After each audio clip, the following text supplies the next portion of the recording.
The Little House.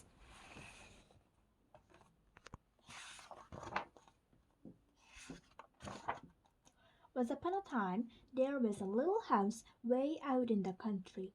She was a pretty little house and she was strong and well built.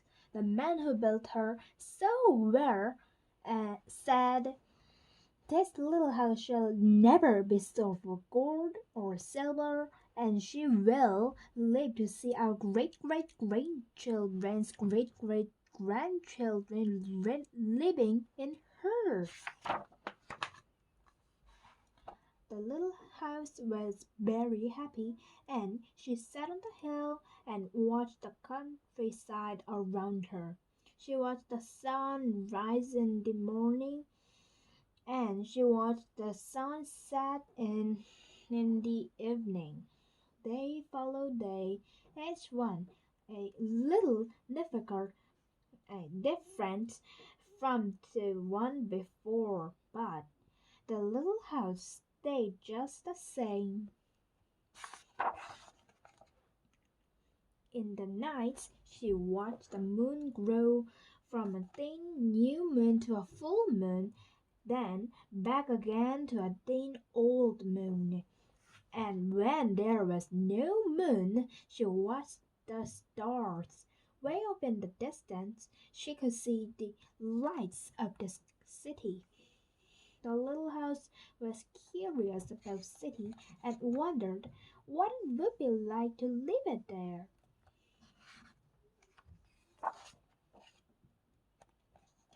Time passed quickly for the little house as she watched the countryside slowly change with seasons.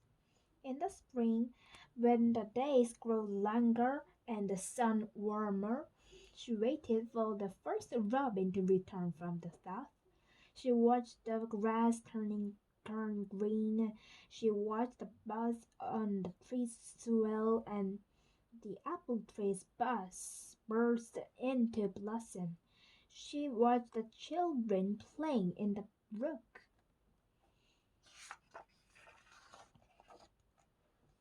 In the long summer days, she sat in the sun and watched the trees cover themselves with leaves, and the white daisies covered the hill. She watched the gardens grow, and she watched the apples turn red and ripen. She watched the children swimming in the pool. In the fall, when the days grew shorter and the nights colder, she watched the first frost turn the leaves to bright yellow and orange and red. She watched the harvest gathered and the apples picked. She watched the children go back to school.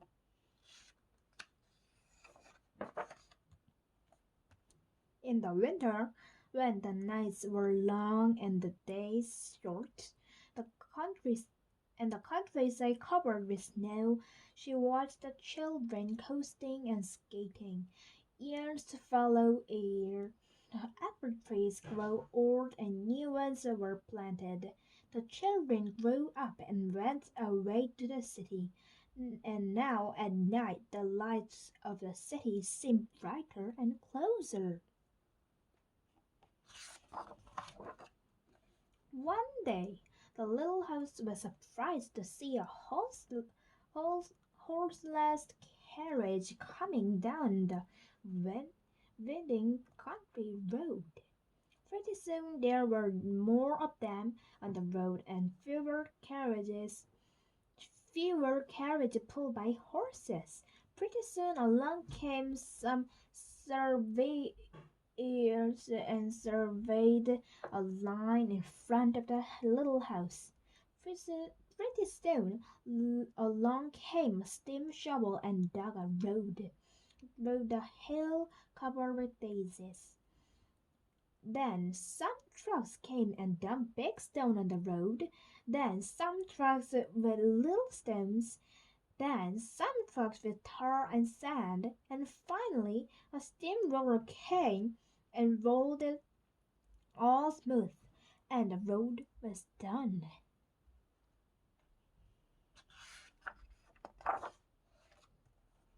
Now the little house watched the trucks and automobiles go back and forth to the city.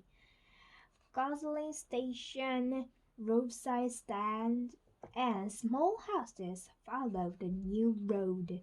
Everyone and everything moved much farther now than before.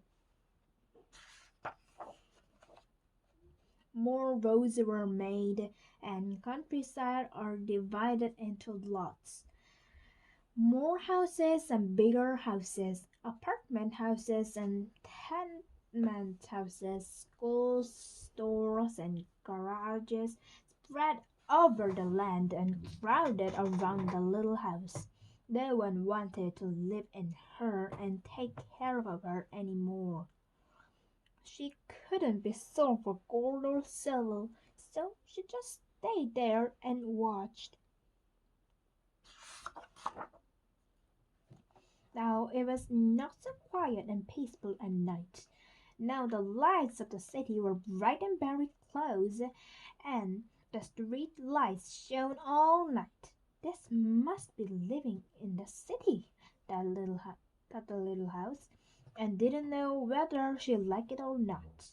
She missed the field of daisies and apple trees dancing in the moonlight. Pretty soon there were trolley cars going back and forth in front of the little house. They went back and forth all day and part of the night. Everyone seemed to be very busy and everyone seemed to be in a hurry. Pretty soon there was an elevated train going back and forth above the little house. The air was filled with dust and smoke, and the noise was so loud that it shook the little house. Now she couldn't tell when spring came, or summer, or fall, or winter. It all seemed about the same. Pretty soon there was a subway going back and forth underneath the little house. She couldn't see it, but she could feel and hear it. People are moving faster and faster. No one noticed the little house anymore. They hurried by without a glance.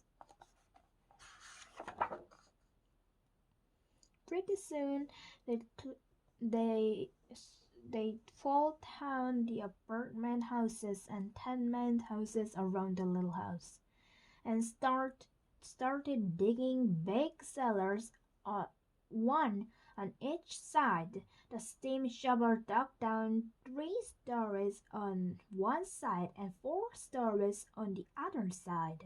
Pretty soon they started building up and built up 25 stories on one side and 35 stories in the other. Now the little house only saw a sun at noon and didn't see the moon and stars at night at all because the lights of the city were too bright. She didn't like living in the city. At night she used to dream of country and the field of daisies and the apple trees dancing in the moonlight. The little house was very sad and lonely. Her paint was cracked and dirty. Her windows were broken and her shutters hung crookedly. She looked savvy, though she was just as good a house as ever underneath.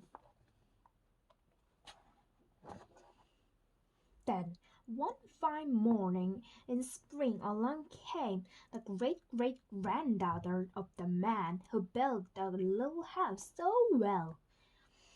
She saw the shabby little house, but she didn't hurry by. There was something about the little house that made her stop and look again.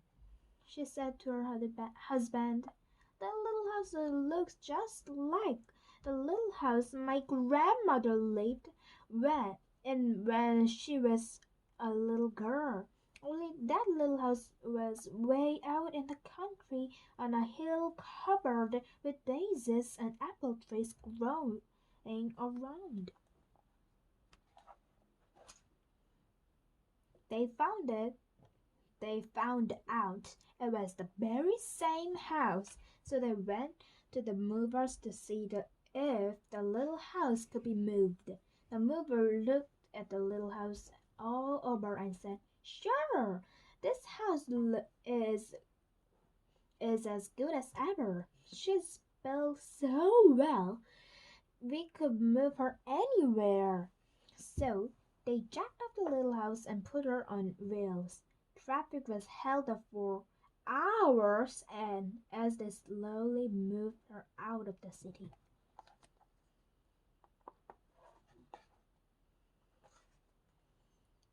At first the little house was frightened, but after she got used to it, she rather liked it.